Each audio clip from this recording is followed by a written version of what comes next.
লাথি মেরে বের করে দেওয়ার আগে খেলা ছাড়া উচিত। অবসর প্রসঙ্গে স্বামীকে বলেছিলেন মহেন্দ্র সিং ধোনি। মোহাম্মদ শামি এক ইউটিউব পডকাস্টে কথা বলতে গিয়ে ধোনির অবসর প্রসঙ্গে বলেছেন, আমি মাই ভাইকে প্রশ্ন করেছিলাম কখন ক্রিকেটারের অবসর নেওয়া উচিত। তখন ধোনি বলেছিল, প্রথমত যখন খেলতে আর ভালো লাগবে না, দ্বিতীয়ত যখন মনে হবে দল থেকে বের করে দেওয়া হবে। ভারতীয় ক্রিকেটের সর্বকালের সেরা নায়কদের মধ্যে অন্যতম মহেন্দ্র সিং ধোনি। সাফল্যের নিরিখে অধিনায়ক হিসেবে তার আশেপাশে কেউ নেই বলা যায়।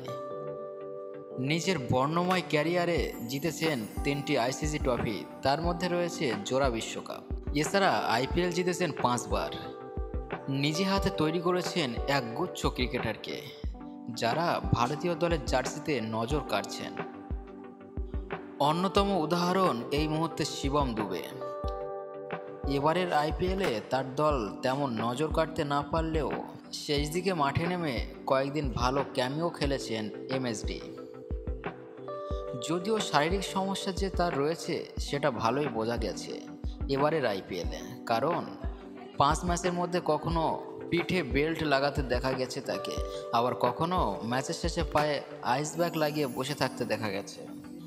এবারের আইপিএলে মহেন্দ্র সিং ধোনির ফিটনেস দেখে অনেকেই মনে করেছিলেন এবার হয়তো অবসরের কথা ঘোষণা করবেন তিনি। তার দলের কোচ স্টিফেন ফ্লেমিং স্পষ্ট করে বলেছিলেন, বেশি চাপ দিতে গেলে এমএস ধোনিকে গোটা আইপিএলেই পাওয়া যাবে না, অর্থাৎ তার ফিটনেসের দিকে ইঙ্গিত করেছিলেন তিনি।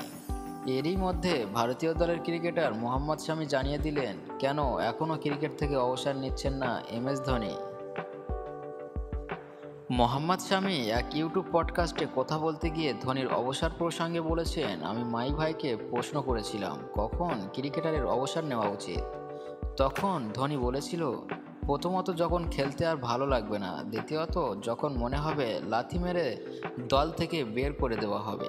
প্রথম গুরুত্বপূর্ণ বিষয়টি হলো, যখন তুমি আর খেলাকে উপভোগ করবে না, তখনই বুঝতে হবে এবার খেলা ছাড়া সময় এসেছে। তখন একটা ভালো মুহূর্ত দেখে খেলা ছাড়তে হয়, কারণ শরীর জানান দিতে থাকে যে তোমার পক্ষে কোনো ফরম্যাটে আর খেলা চালিয়ে যাওয়া সম্ভব নয়। 43 বছর বয়স হয়ে গেলেও এখনও এমএস ধোনি খেলা উপভোগ করে যাচ্ছেন। তবে ফিটনেস আগের মতো না থাকায় অধিনায়ক হিসেবে ঋতুরাজ গায়কোয়াড়কে তিনি সিএসকেতে বেছে নিয়েছেন। প্রাক্তন সতীর্থ স্বামীর কথা থেকে পরিষ্কার, ফিটনেস যদি ফের একবার ফিরে পান এমএস, তাহলে 2025 আইপিএলে সমহিমায় দেখা যাবে 5 বারের আইপিএল জয়ী এই অধিনায়ককে।